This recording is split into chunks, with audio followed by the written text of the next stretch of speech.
name is Adam Grant. As introduced, first of all, like Sandra, I'm also getting over a little bit of a cold, so excuse me if I'm congested. But my name again is Adam Grant. I am taking over and have carried the torch forward from my uncle-in-law, Jonathan Leventhal, who was a professor of law and also a practitioner here in the Valley for 40 plus years. So in that tradition, we have continued helping clients with things like special needs trusts, conservatorships, estate planning, and other work. So of course, feel free to use this as a reference, and you can keep us in mind for questions down the road and consult us on any one of these issues. But please keep an open mind. Let us know if you do have questions at the end. And of course, always reach out when there are these big life decisions and you need help navigating the process. So just to kind of give the general construct of the conservatorship process, there are three types of conservatorships. There's a conservatorship of the person, there's a conservatorship of the estate, and there's a conservatorship of both. So a conservatorship of the person is a conservatorship that you have over someone's financial assets, over their bank accounts, over their taxes. When you have that conservatorship over the estate, conservatorship over the estate, you have that over their finances and over their taxes. When you have over the person, that is as it relates to medical decisions and important records that go into doctors, etc. That said, you can have conservatorship of both the person and the estate. So that's typically the type of conservatorships that I handle, and that's what I'm going to talk about a little bit more generally here. Conservatorships, for those who are not aware, are a state in California. It's a state process where a court does determine who the best party is to care for an adult who does not have the ability to do so for themselves.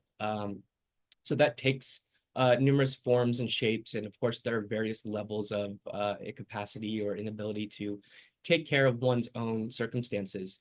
So most importantly is to have a conservatorship, have that person. The conservatorship is the overall process. The conservatee is the person, or proposed conservatee, who is the person that is going to be getting the help. And the conservator is the person who is applying to have that control over the conservatee. Now, as part of that, you will have to take away a lot of the rights. Constitutional rights are a big part of the American system. And when you are taking away someone's constitutional rights, it's never taken lightly. So that includes someone's right to vote, someone's right to marriage, someone's right to privacy, to engage in really intimate activities. These type of rights are inalienable and usually taken for granted. But of course, when someone does need a conservatorship, you have to ask the question, which of these rights is most applicable to be taken away? If all of them, then all of them, but what are the circumstances and why do we need to explain that? So you would go to the court and you would request this conservatorship over the conservatee, perhaps as a conservatorship of the person, conservatorship of the estate, or doing both. And there's, of course, a limited, there's short, and then there's general. So a general conservatorship is what we're talking about now. A limited or a short, those are for temporary purposes where you just need control over someone for a given or specific period of time, and that can terminate after a specific amount of years or however it's dictated by the court. But to begin the process, conservatorships are not easy to navigate, and it is recommended that you do navigate the process with a court-appointed lawyer or someone who you can find that is very knowledgeable in this space. You want to make sure that they have your best interests, they have the conservatee's best interests, that they understand the system, they understand the jurisdiction where they're taking place. Jurisdiction is a big part of this because you'll want to find the place where the assets are located and where the person is located. There are often times where someone is transported a lot of times back and forth and to and from. So nailing down the jurisdiction is important, but you'll want to navigate that with an attorney. Part of the process may involve a bond. So a bond is where the court, or even you can, the attorney representing the conservator, can bring a request for the bond to either be eliminated, so a waiver of bond, or that a bond be put in place. And that essentially is meant as a backup for the payment or the responsibilities that the conservator is having over the conservatee. When it's a family member, when it's a brother, when it's a sibling, For a child, it's sometimes less required to have that bond in place. But I think that's a very important consideration just to keep in mind that sometimes the court will require a bond. With that said, I do have a little bit of a handout. I don't know, Sandra, will my handout be distributed to the group? Yes, yes. Okay. Do, Um, can I ask you something really fast? Is there a way Please. to turn up your volume Oh, a little yeah, bit? yeah. Is everyone hearing me okay? It sounds really far away. Okay, I'll try and speak a little bit louder. How's that? Okay. All Okay. right. Thank you. Sure. So I guess just going back to the rights of a conservatee, there are a lot of rights that, of course, oh, we hear. Okay. There are a lot of rights that, of course, we have to assess whether we're going to take away from this conservatee. And that's hard to do given someone's age, given your relationship to that person. But this is an important consideration that you'll make with the attorney. And part of what the attorney is going to do is going to make the case for this. Um, as part of the process, once you do have this petition in with the court will appoint a PVP. So that's a court appointed attorney who's going to represent the conservatee. There's also an independent court investigator. So that kind of builds up the costs of this process. And I think now you can see where these costs are coming from. But it's not always cheap. It's not always efficient. And they do have to get third parties involved to make sure that the rights they're taking away are the least restrictive, to make sure that the conservatee does in fact need this person to take over control of their personal or financial decisions, medical decisions as well. And really, it's the least constrictive means that they want to hamper down. But this includes a right to legal representation, right to terminate changes and have visitors, phone calls, right to make changes to your wills, health plans, um, distribution of the disqualifying by the court or voting rights. So there are a lot of things that the court will consider, but they want to take away the least restrictive amount of rights when it comes to the conservatee. One question that was really interestingly posed just before we started was, what happens if the conservator, the person who is watching this conservatee, passes away while the conservatee is being taken care of? Well, that's where you have to go back to the court and have a new conservator appointed. So again, this is a court-appointed and overseen process, and they will have both accountings and lots of back and forth between their court-appointed attorneys and yourself, making sure that the conservator is not self-dealing, so lining their own pockets with the conservatee's money, but rather they are taking over the conservatee's best interest for their benefit and only for their benefit without having any type of financial um, kickback or increase or favorable treatment as a result of them handling those finances on their behalf. So that's why it's very important to have this process. As part of the process, um, the lawyer or whoever's helping you will send out letters. A date will be set, and whoever is still in this conservatee or proposed conservatee's life will have the opportunity to go to the court and say, this conservator who is trying to get the conservatorship is or isn't the right person. They have the opportunity to push back, and that includes the conservatee themselves. So if the conservatee, when they receive this notice, has an issue to that person being their conservator, the correct place and venue is, of course, when they have their represented attorney come meet them. That attorney will then represent their interests in that petition hearing, and they can push back on that petition for the conservator to have that control over their medical financial decisions. That said, it is an arduous process. Uh, there are a lot of responsibilities of this conservator. You will have fiduciary responsibilities, and that is quite impressive. It's not to be understated. So you do have to live up to these responsibilities. And oftentimes, people don't feel that they have the ability to meet those requirements. So there are professional fiduciaries that can serve as a conservator. There's also various networks and groups that you can reach out to for these type of activities and assistance. But I think the best way to navigate a conservatorship is really with the help of a professional in your jurisdiction who understands the local laws, who understands the court and the probate judges who will be hearing this case. But it's usually, and it should be, for the best interest of the conservatee. And really, the thing to keep in mind is that you don't want to be seen as self-dealing. You are going to be having this control, which is a very big deal. And you want to make sure you're doing that responsibly with the fiduciary responsibilities that come along with it. So that means having proper accounting, relying on professionals or other attorneys, accountants to help you if you need that help. Also being cognizant of laws. So one thing we do at the firm are special needs trusts.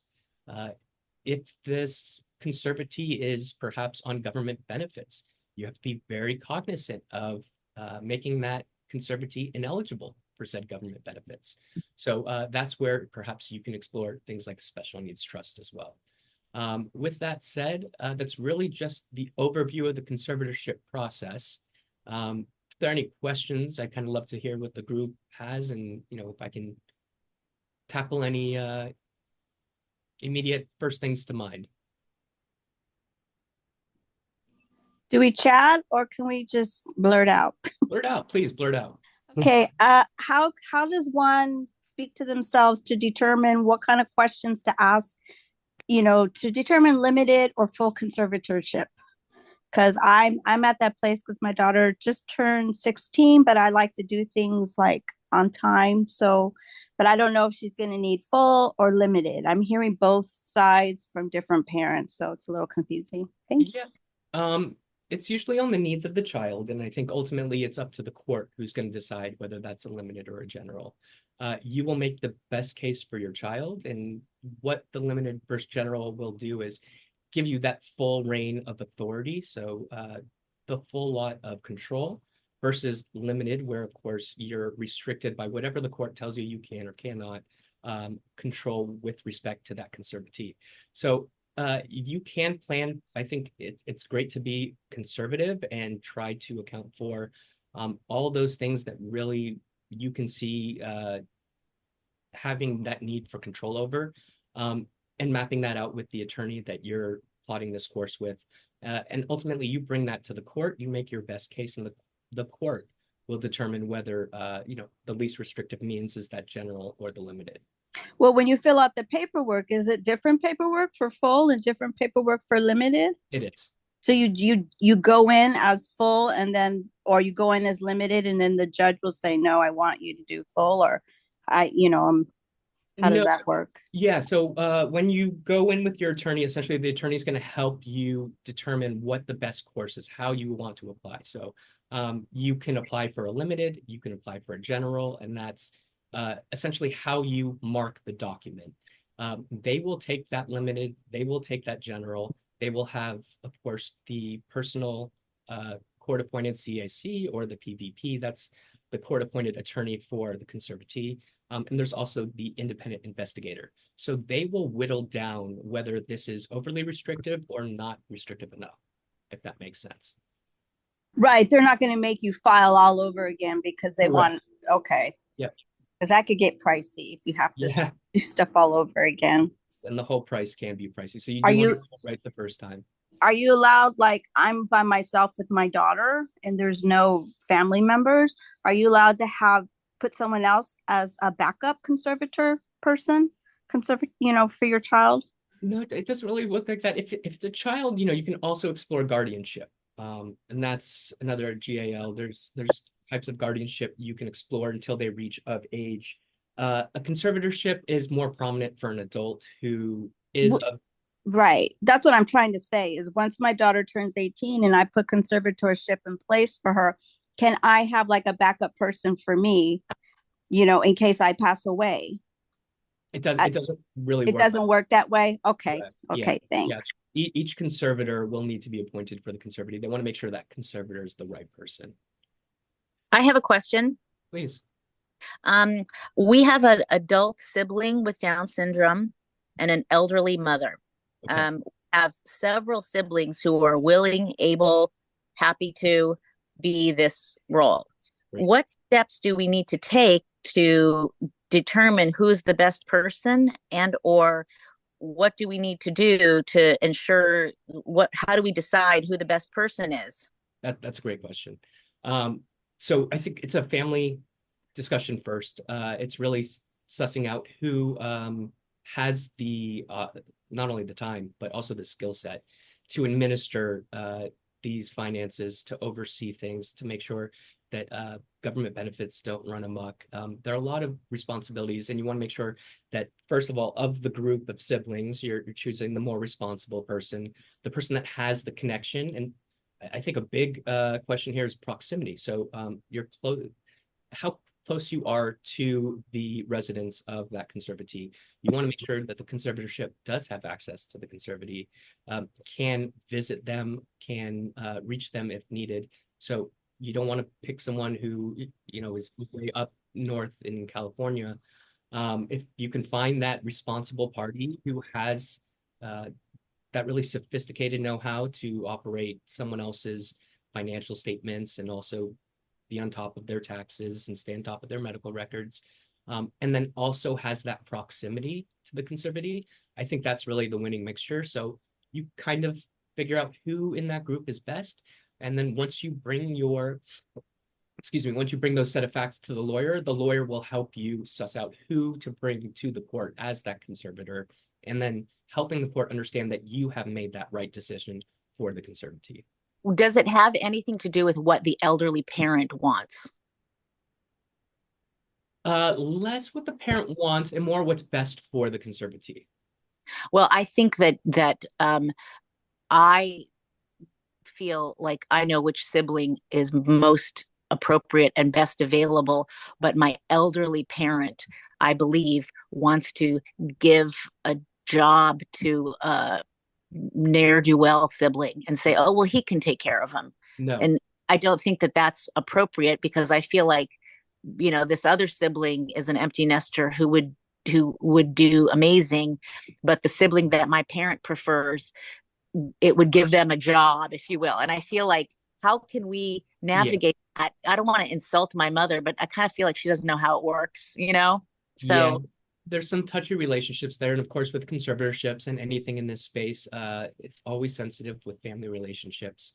But I think really making the point upon your mother, or whoever that person is, that it has to be the best person for the conservatee. And so if you're merely doing this just to satisfy someone's lack of occupation or open time, that's really not what's best for the conservatee. What's best is to have that person who's qualified and close. And does that person who's qualified, is it a higher, imagine a person that I candidate has an empty nest and has the helm and resources, the person that is, I think, is not qualified, has minor children and has obligations and a full-time job. So does that take into consideration? Very much so. I think that's a huge consideration. The court would obviously take that into account. Excuse me. The fact that this person is overly occupied, has 3 children of their own to watch over and account for, provide for. Those are full hands. And then further, is there a lesser like guardianship available than full conservatorship, so that for this person, so that my Down syndrome brother can still vote and such like that? Or is it just is it binary? No, there are levels of guardianship. I don't do guardianships, but yes, there are, similar to conservatorships. Very well.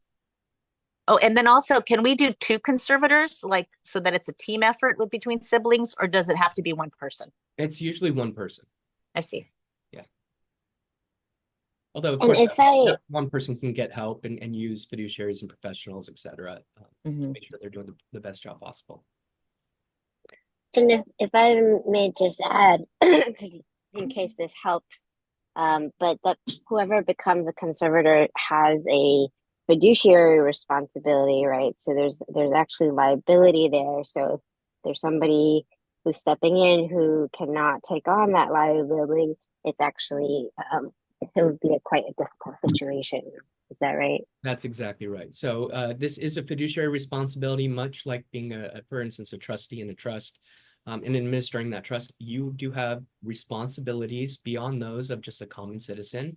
You're held to a higher standard, and that standard is the best of your abilities, essentially being responsible, ensuring that you don't fall negligent with their finances, with their hospital records that need to get to a doctor. You really have to care for that other person and put their needs in front of yours at times.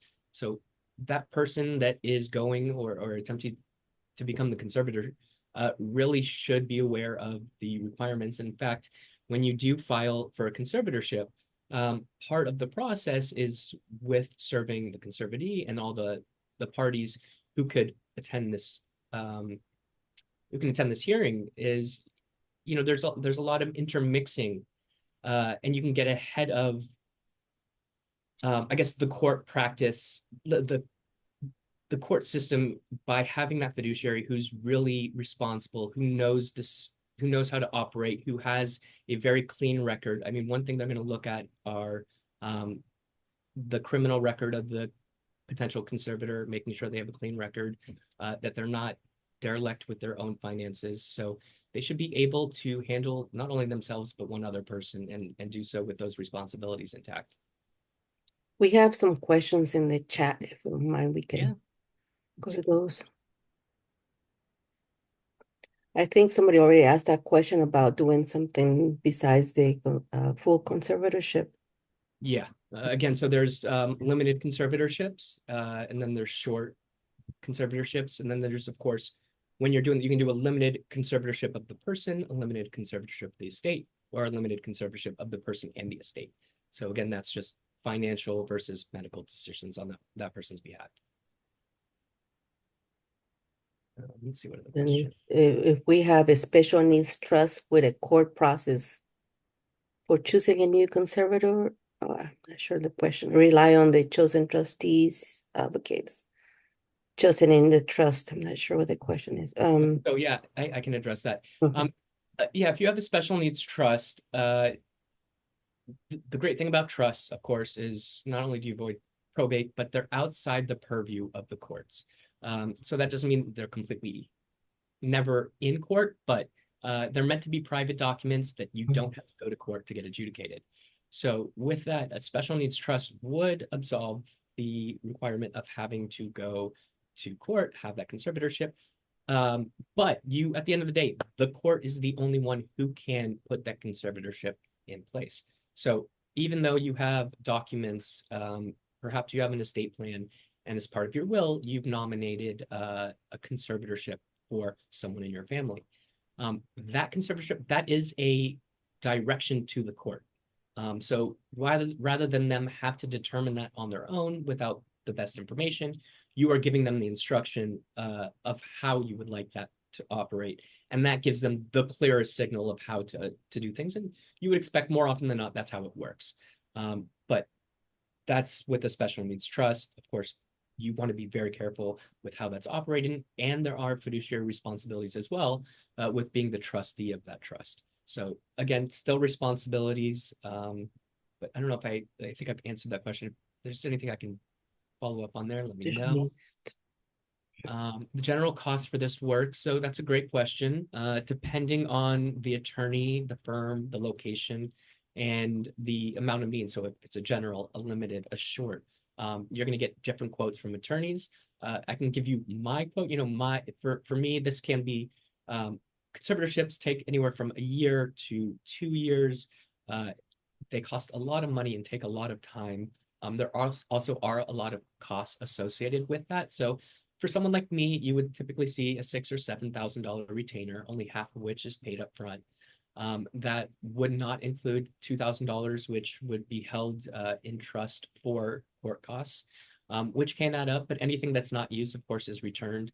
What you can expect generally in this field, that $5,000 to $12,000 to $20,000 range, depending on how big the firm is and how substantial the work is, or what you need. But that's a general idea. I think I try to be on the more accessible, affordable, and relatable side. We're a younger practice. Part of what sets us apart is that we like focusing on not only older but younger families, those having kids and having their first homes and really needing help, but growing with them long into the future. A lot of our clients are people that have their attorneys retiring or passing away. As estate planning attorneys, there are not a lot of young ones, and it would help, and it is helpful for people to come to an attorney and know that this attorney can grow with their family for long into the future.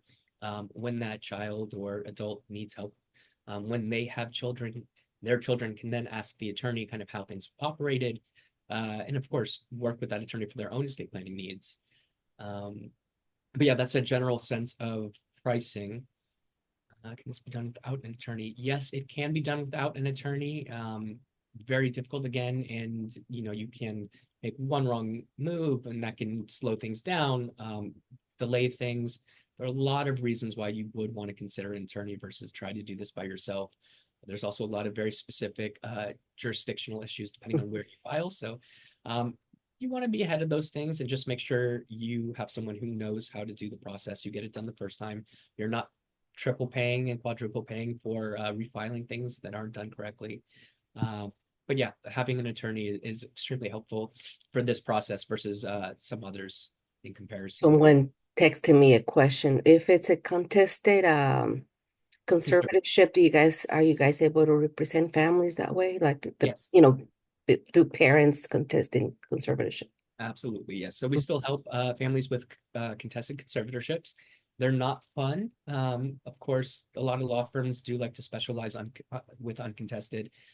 With contested, it's important to know who that family out there is, what their claims are, and of course, if their claims might be better than yours as to better care for the conservatee. And so I think. Excuse me to jump in. What does that mean, a contested? So being more than one person wants to do it? Great question. What contested means is that when the notices are sent out to the conservatee and the other family members that the proposed conservator is going to be the conservator for this conservatee, those individuals who receive notice can go to the court and say, no, no, no, no, we don't like so-and-so to be the conservator for XY. We think it should be our brother, Samuel. That would be a contested. So someone is pushing back on the correct or on the proper agent for that conservatorship and saying someone else is better, or perhaps multiple people are better. It's not this person, it should be this person, or at least it does happen a lot. Of course, divorced parents. Yeah, thank you. Great example with divorced parents. Very common. But yeah, sometimes it's very simple where this is just for the benefit of the conservatee. They understand that they're in this peculiar situation and need this help, or another family member just recognizes that their brother is the best person for this. And so they go through the process and they put the brother up for conservatorship. And usually that's how it goes. Hopefully there isn't too much pushback, and that's what the family thinks is best for that person. And hopefully that's a universal outlook of the family. When it's not, someone's going to show up at that petition and slow things down and interject. And sometimes, again, it can be the conservatee themselves. They can jump in and say, I strongly, adamantly protest to this person being my conservative. They have every right to do that. And their interests are protected by the PBP, or the court-appointed counsel. And that person, in addition to the independent investigator, is going to make sure that their interests are protected at that hearing. What happens to the special needs sibling during this time? Should the conservatorship go inappropriately to someone not fit to take care of, and the other siblings,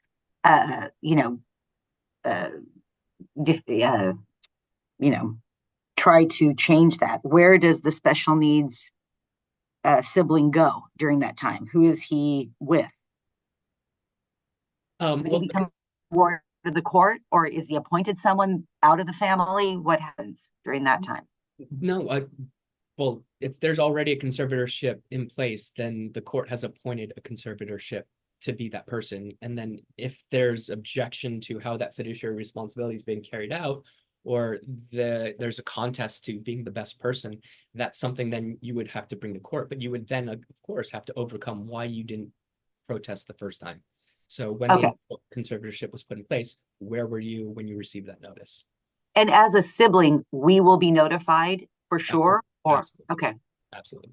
Yep. If they're doing it right. Yep. Should we apply for conservatorship? Should I apply for conservatorship before my elderly parent dies, or wait, or like before another sibling does? Should I apply first? Yeah. And then everybody else gets noticed? Absolutely. I think if you want to just be proactive and you think you know the best person for that family member, absolutely get the process going. Don't sleep on the ball. Get it in front of the court, so at least the conversation is moving, that this person who needs help will have someone who can watch over them and care for them and take care of their bank accounts and all that kind of stuff. But it's important to have those backups and at least be proactive, make sure nothing's, idly just waiting, because you could be at that forever, waiting for someone else to protest or waiting for someone else to file the conservatorship before you. You never know. And if you have the best interests of that person in mind, you're going to want to take steps to get ahead of it rather than fall behind it. Should we let our parents and siblings know first, or just submit it and then, let them hear about it through the court? I always suggest letting them know first. One thing is, the court will ask as part of this process whether they are aware that this is being asked over them. So that's a consideration. And something else I guess I'd point out, which is helpful for me in my practice, other attorneys might do it different, but when I bring conservatorships to the court, I like to make sure that it's the right person first, because I don't know the family, I don't know the conservatee, and I want to make sure that, I'm not just representing someone who's arduously litigating and trying to get control over someone's finances. So you want to do your diligence and really understand what assets are at play, and understand who the people are that may interact with this and who may put up objections. There are more questions in the chat. Yeah, let's get some more questions.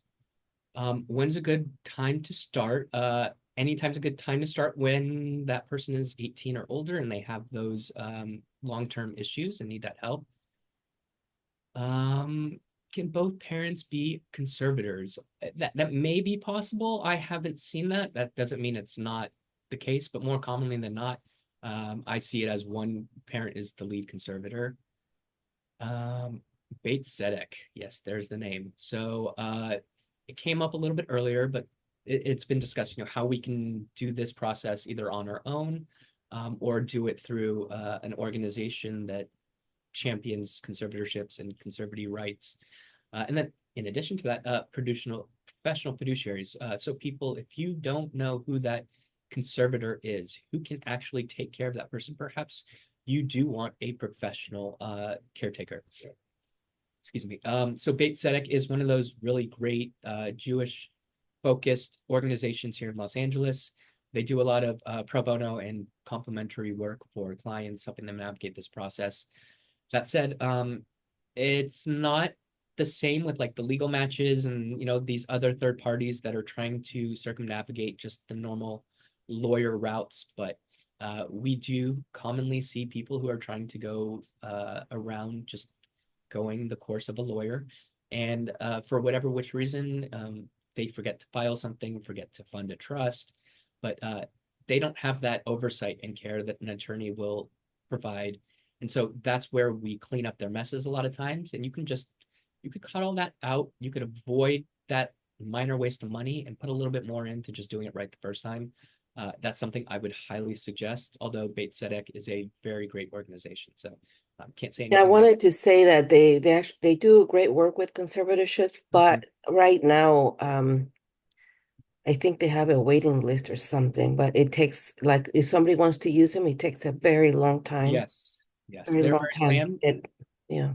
Yeah, as are the courts. So Yeah, again, even if you file this petition, best case, I'm seeing petitions set out, initial petition 70 days at Stanley Moss.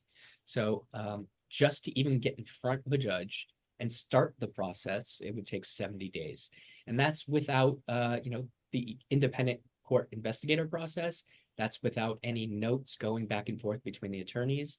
So there is a good runway you want to set forward and kind of give yourself some time, knowing that this can be a lengthy process. And yes, there might be others who interject, but you want to be proactive and get in front of the court rather than kind of just wait for things to happen on their own. Jackie's got her hand raised. Yeah. You can throw a question out, Jackie, or I'm just Jackie, reading you questions. can unmute yourself. Morning. Hi, Sandra. Hi, Jackie. Hi, Adam. So my question is, if you decide to go the alternative route, let's say you've gone the alternative route, you have these individual documents signed by your the person you are now taking care of, can a conservatorship supersede that down the road? I'm sorry, say that again. Can So supersede that in a way. So let's say I have these individual documents signed That's, by yep. my kiddo, Yeah. right? And we're living life, and then a year goes by. Can there be like, hey, I want conservator, like, does that supersede my Great question. documentation? Great question. So I think you're also kind of talking about powers of attorney, medical directives, those documents as well. So yeah, your conservatorship will override those documents, but with the court's approval. So the court is going to understand what it is in place for that conservatee. If there's already a designated power of attorney, that's going to come out as part of the discovery process. They're going to know who has what kind of control and what kind of control they need to give the conservatorship to either override or not, so that that underwriting power is still present, if that makes sense. Okay.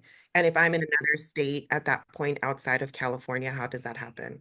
That is a very difficult process. So you, more often than not, you will have to still answer the petition and then have some type of representation in California. I think how that would probably look is the great part about, I won't say the great part about COVID, but what happened as a result of COVID was that a lot of this went online. So rather than driving all the way, excuse me, still congested, rather than driving all the way to Stanley Mosque, you can attend remotely. You can be in another state and still pop in and say, these are the interests of the conservator.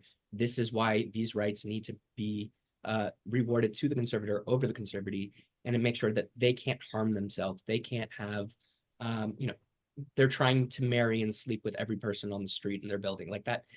Sometimes you have to take away certain rights that are inalienable rights, but are important. And the court is going to help assess what is the least restrictive amount of rights we can take away while enabling this person to otherwise have those freedoms. And that's kind of the question that you're going to parse out during the petition process with the court. Yeah. Yeah. Let's see.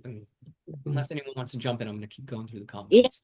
what if the elderly parent establishes a desire for a particular adult child to be a conservator of another disabled adult child in their will? How does that work with the reality of life and what is best for the adult child? Great question. So yeah, that kind of touched a little bit on what we talked on earlier with the trust.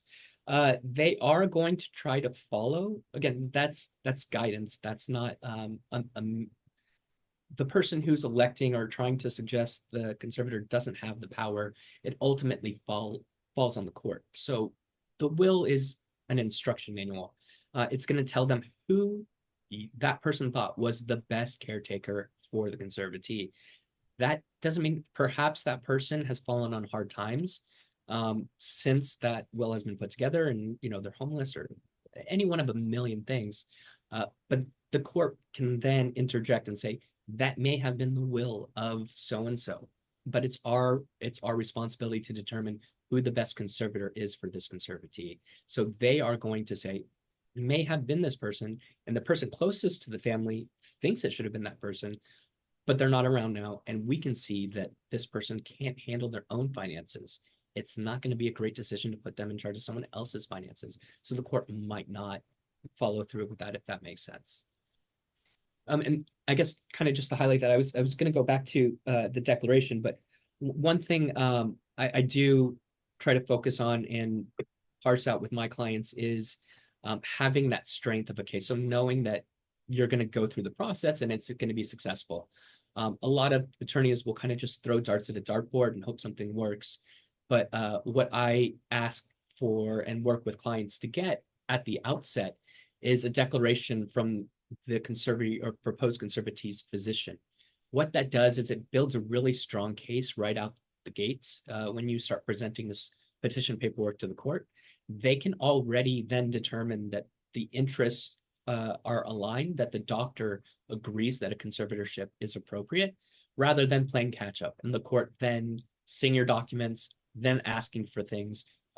I'm more of a proactive practitioner. I like to get things in front of the court. I like to know that my client has a strong case and that I can build that from the get-go and really reduce any of the friction that may cause further down the road. So in having that advantage of having a young attorney who can grow with the family, I think there's also these other additional factors you can build in, such as just ingenuity, reaching out to the doctors and getting a start on things. And I think another thing, being a young estate planning attorney, one mechanism or suggestion I always bring to the table when I sit down with clients are age appropriate mechanisms. So depending on the person's age, you can account for things like IVF and fertility or egg donation.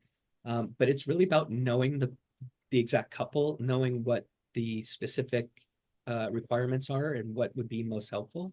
A declaration from the doctor really helps you pinpoint what that is and what needs you're requesting from the court. But yeah, it's really having all your ducks in a row and being organized and understanding what it is you're asking of the court, how to defend that position. Who else besides the physician would be appropriate to get statements from? Like physician, would the social worker at the regional center be a person? Like who else would be in that list of people that we should think about? Great question. So you'll want to think about a lot of people. The court might not look or even ask for that. You can supplement your filing with these attestations, and it can go if there's any concern with awarding that conservatorship.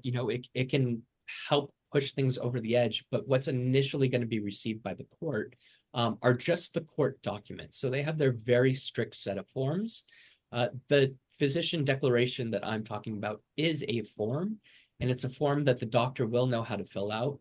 What happens is most attorneys, or a lot of attorneys in my space, won't do that until reactively asked by the court to do so. It's a difference in how we operate. My focus is to really build the best case at the outset. So that's something I work with the client to get at the outset, right off the bat. I have a question on, employment and, being the appointed conservator of someone. With, having a full-time employment that takes you out of state for several months at a time, will that affect you being a proper caretaker for a person? If your desire is, okay, well, my husband will take care of, or my wife will take care of my sibling when I leave for 2 months. Yeah. What is the backup? Is that taken into consideration? It's absolutely taken in consideration. I think when they appoint the conservator, that's one thing they'll take is how available this person is, how frequently are they out of state. But again, you can make up and overcome those things by having a very close second, for instance, your husband, who can step in while you're gone for 2 days out of the month. That would reassure the court, but I think it's really ultimately up to them. If there is someone better who is saying, hey, I should be conservator over this conservatee, I don't travel and I am equally responsible, the court may give that more credence. Okay. Yeah, I mean, I think that when there are several siblings involved or willing to take a sibling, but some of these other ones are gone several months out of the year, they're not looking at the option as to who's going to take care of, our brother during that time. So that's kind of okay. And just remember, the courts don't know your family. Yeah. You know your family best. And it's really important for all sides to emphasize who the relationships are, where they're the strongest, and do what's best for the conservatee. Really, that's what the court's trying to do. That's what you should be trying to do. You're not filling your pockets. You are essentially caring for someone else, and you should have that desire to care for them. And this is just the mechanism that allows you to do so formally. With that said, is there possible to say, I'd be in charge of this person, but you can go ahead and give that other sibling financial responsibilities because they need the financial responsibility. I can do everything. Yeah. So again, that's where things can kind of be parsed out. There's conservatorship of the person and conservatorship of the estate. So one sibling perhaps can have a conservatorship of the person. Another can have a limited conservatorship of the estate. So just I can sign off on taxes and bills from the bank, whatever it be, certain limited capacities. But that's where there's different tiers and the court will decide. We can go back to the questions in the Yeah. chat so we can have time to. Let's see, the required court documents. Yes, you can find the required court documents online. They can be tricky. You can always try navigating them yourself. Always recommended to have an attorney, and you can always employ an attorney for something short of a full conservatorship. So don't think you're limited by, I need to hire this attorney and they are going to take me through the first year and second year. No, you can hire an attorney just for an hour and ask them all your questions and ask them what's the best course and how would a judge decide and what do you think of this. You can consult with an attorney for a fraction of the cost.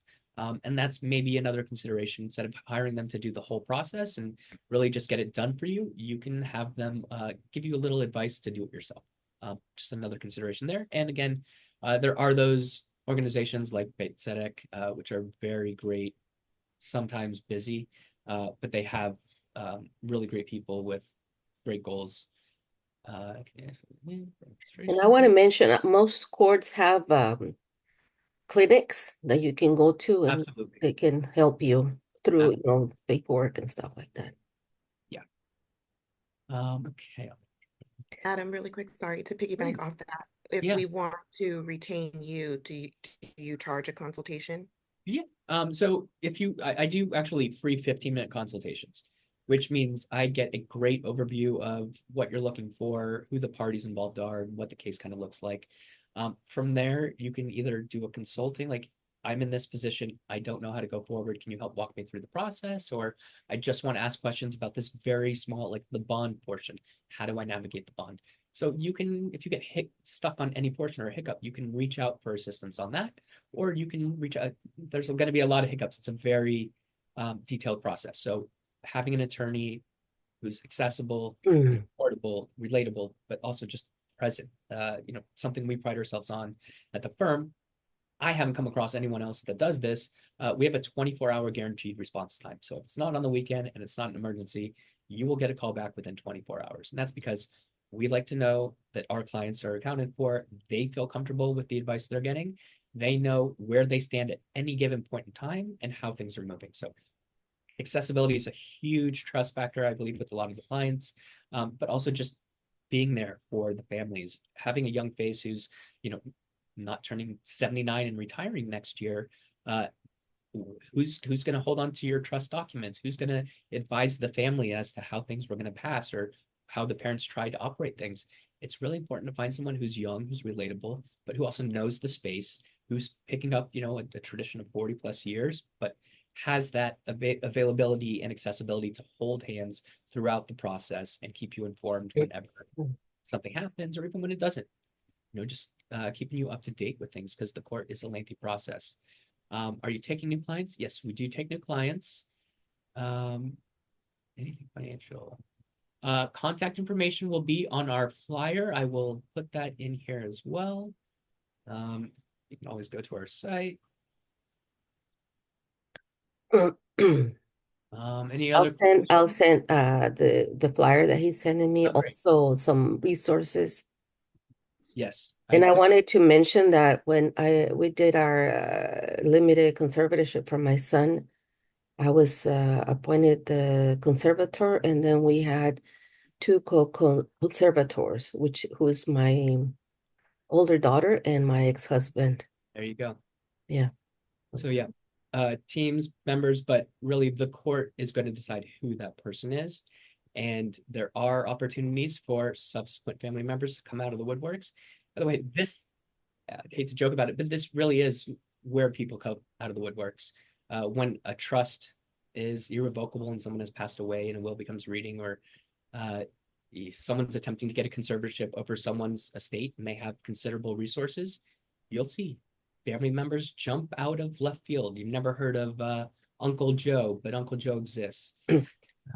And you do have to notify the immediate family, grandparents, your siblings, who would be your child's uncles and aunties, and everybody needs an opportunity to have their voice heard and either object or be a proponent of the conservatorship.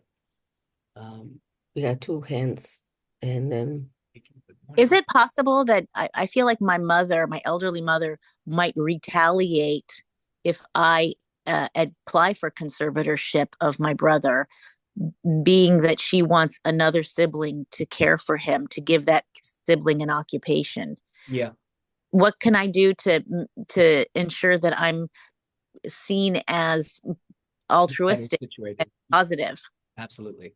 So I think being proactive in this case, taking your conservatorship to the court and showing that you're the best person to be that party responsible for your brother, but also having the backup, doctor's notes, having family attest to you being closer, not only in proximity, but also in relation and how you care for that person. Um, the the better you are to take care of them, the more the court is going to want to give you that position. So you're going to want to be proactive and show the court that you're trying to take care of this person's best interest that need it now rather than sleeping on it and not being reactive. And I think you'll work with your attorney to build that profile up for not only the reviewing CACs and PVPs, the court appointed lawyers and the independent investigators, but also for the judge and for the clients. You really want to come off as having this very good understanding of who the family members are, what their claims are, but why your client has the better claim and has the better opportunity or ability to take care of that person. Would it be advantageous for me to say I am not interested in the part fight aspect of it, and I'm happy to give that up, and only interested in the person's self, their personal conservatorship? I'm happy to take the financial if need be, if that's appropriate. But if that's a deal breaker, I'm happy to offer the financial to the person who my mother is designating. Yeah. Look, so I think you could apply for a limited medical.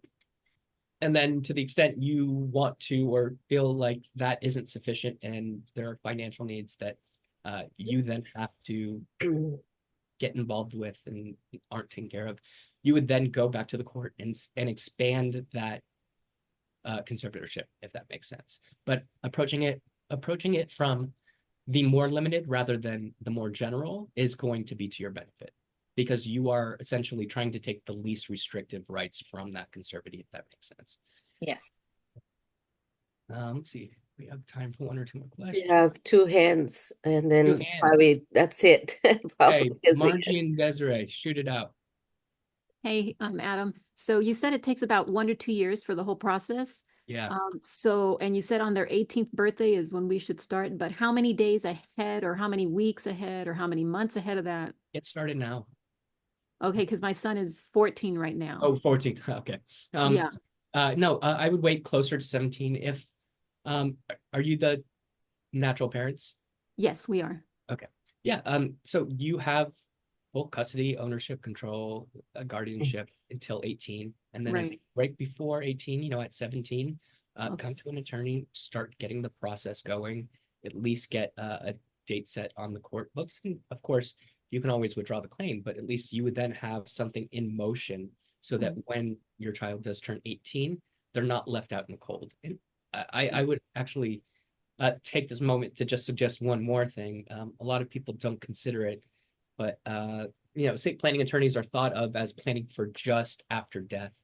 It's very important to consult with estate planning attorneys, for before death, having proactive measures with a medical directive and a HIPAA release and a power of attorney.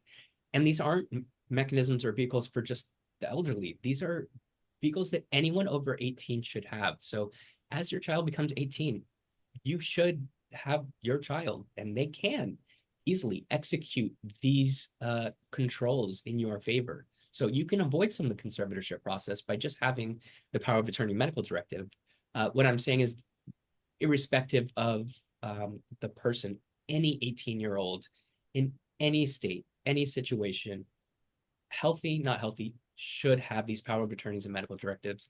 I believe they're very important and very unaccounted for in our day and age. So something to keep in mind. And secondly, where is your firm located? What city? Yeah, we're in Encino, Los Angeles. Thank you. Yeah. I wanted to say BIDSEDEC won't let you start until they're 17.5, I guess. That's right. BIDSEDEC, and also once you get started with them, I don't know how long the process is, but I can imagine with it already being a year or two, it could be a lot longer. They are limited with resources, and what they do give you isn't the full time and devotion that a lawyer can really focus with the family and understand the various pieces. And Do you have another hand? And that's the oh last yeah, one, I okay, believe. we'll get one last one. Desiree. Hi, good morning. First of Hi. all, thank you, Adam, and thank you, Sandra, for this time that you have put apart for us. And my question is, um, one of the parents, I mean, I'm the parent of my son who has Down syndrome, but the other parent gave custody to myself. And then you're saying like, family coming out of the woods, would he be able to have a chance to get custody over, like, do this conservatorship if he wanted to, or would it be more in my favor? I got a little scared because I'm like, we're afraid of him. So Okay. And that's why. so you're the parents, and who's The father, he gave custody to me because he accidentally said yes. okay? Yeah, and which was good, but I mean, he's Sure. that parent where if he could make trouble, he'll make trouble. Yeah. So would that be an issue? Yes. So what I would suggest is just going back to my previous recommendation. You can get a lot of these rights controls through other means. So again, without having to go You through want to park here? Okay. without going through a full conservatorship, you can explore a power of attorney and medical directives, which essentially gives you control over that person's financial affairs, medical decision making, where their records get sent from one doctor to the other, because of course, California has very stringent controls. So you don't have to explore the full conservatorship method if you can get these other ways, and perhaps that's enough. If that's not enough and you're worried about the father coming back and making problems, yes, look, you can apply for the conservatorship pending your son's sincere need for the conservatorship and just the least restricted amount of control that the court would want you to have, you could proactively take that control. And it is possible that he would show up again out of the woodworks or just come forward and That word scared me.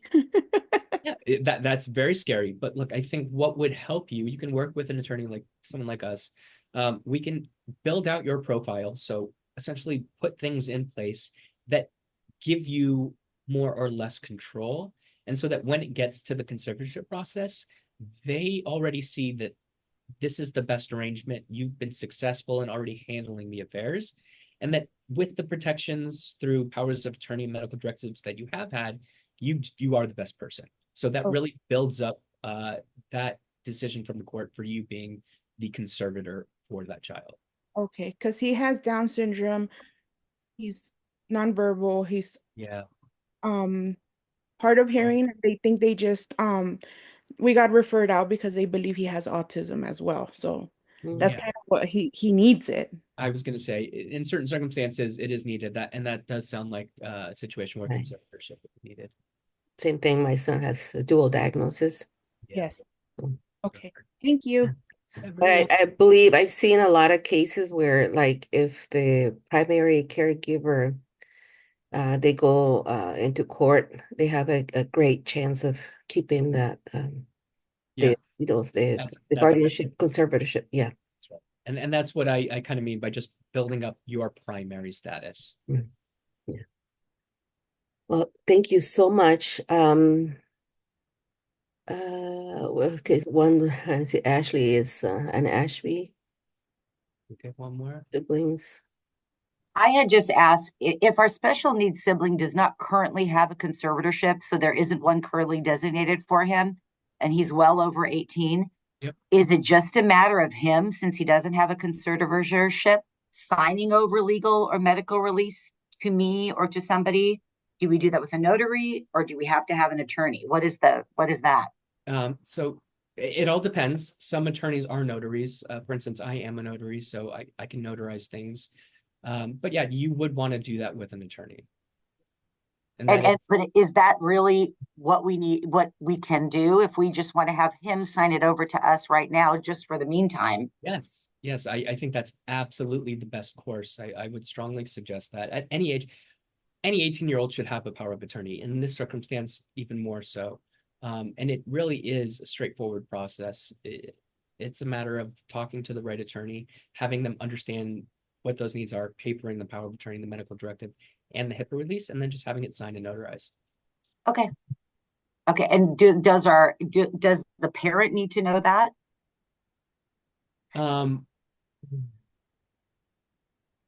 Legally, no, probably, but yeah. I mean, well, we should. everyone who has a familiar Tell her, yeah. relationship to the conservatee will have a right to know. So Okay. I have a similar situation. Does that, like my adult sibling has an elderly parent, he doesn't have a legal guardianship with the elderly parent doesn't have his legal guardianship or power of attorney. So can I get that? Yeah. Can I have him sign something in front of a notary? Yes, in front of me. Why Just- not? Yeah. Right. I'm an attorney. You Title would, see if he yeah. has a legal guardianship already. I'm sorry, I missed that. And then do you guys like do a court search to see if he already has a legal guardianship? Yeah, no, of course, that's all part of the process. We would make sure that there's not a guardian already appointed through the court. And if not, again, there's these half measures, I guess you can call them that, with powers of attorney and medical directives. But conservatorship it's all depending on the situation. So where, someone just said, in their specific situation, that conservatorship really would have been right, as opposed to exploring, a power of attorney or medical directive. But that again is where you can discuss with an attorney really what's best, what's most advantageous for perhaps your budget or for your needs at the short term and long term. But they can help you navigate what you can get in place, what you can do, what can also increase your risks and chances of getting the conservatorship, and what needs might be put in place for building that case out, getting the right physician declarations, and all the attestations or backup evidence notes that the court would request. Well, with that said, I just wanted to thank you, Adam, for joining us this morning and spending your morning with us. Of course, it's been We really appreciate it. And I also want to thank having me. everyone else for having joined our meeting this morning. And I just want to wish you the best for the rest of your weekend. Just enjoy the rest of your weekend. We're at that time right now. We just need to log off, and I'm going to start the recording. But thank you so much, everyone, for joining this morning. We appreciate it. And